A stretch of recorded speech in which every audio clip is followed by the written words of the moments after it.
Once upon a time in a big city, there was a little mouse named Milo. Now Milo wasn't like the other mice. See, while all the other mice were scurrying around in the dark, hiding from the humans and eating their scraps, Milo spent his days looking for adventure.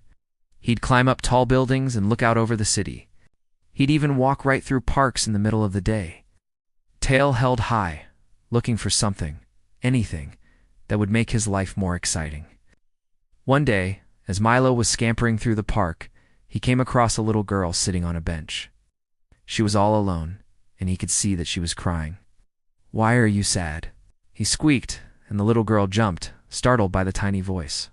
"Oh," she said, wiping away her tears. "I lost my balloon. It floated away with the wind." The little girl explained that it was her red balloon, and she had just been playing with it when suddenly a gust of wind had come along and snatched it from her hand. And before she knew what happened, it had floated all the way to the top of the tallest tree in the park. Now Milo had seen that tree before. It was very tall, even for him, and he wasn't sure if he could climb that high. But when he looked back at the little girl, he could see that she was still crying. So he took a deep breath, puffed out his chest, and said, "Don't worry, I'll get your balloon back for you." And with that, he dashed off toward the big tree. As he ran, Milo thought to himself, "How am I going to get up that tree? I can't climb that high." But then suddenly he stopped. His ears perked up and he looked around. Even though he couldn't see anything, he could hear a faint sound coming from above. It was a tiny squeak, but he was sure he heard someone up in the tree say, "Help me, please, help me." Milo looked up at the tree and took a deep breath. Couldn't see the invisible path, but he could hear it now, calling out to him, telling him to climb up the tree, and so he did. Began to climb higher and higher, following the sound until he reached a small branch. And there, sitting on the branch, was the little red balloon. But that wasn't all.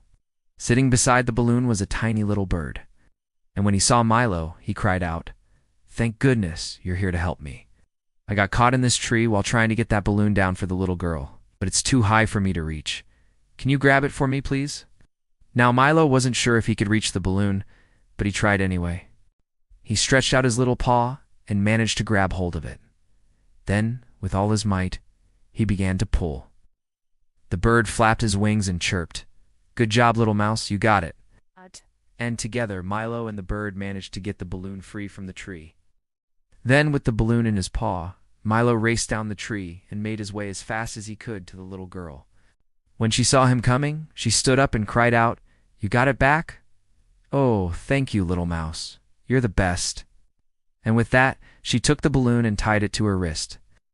Then, as a reward for his bravery, she took Milo home with her and gave him all the cheese he could eat. So, because of his bravery and his willingness to help others, Milo the mouse never had an uneventful day again. In fact, he became known all throughout the city as the mouse who could see the invisible path. And whenever anyone was in trouble, they just had to call out for help, and Milo would be there, following the sound until he could see the way.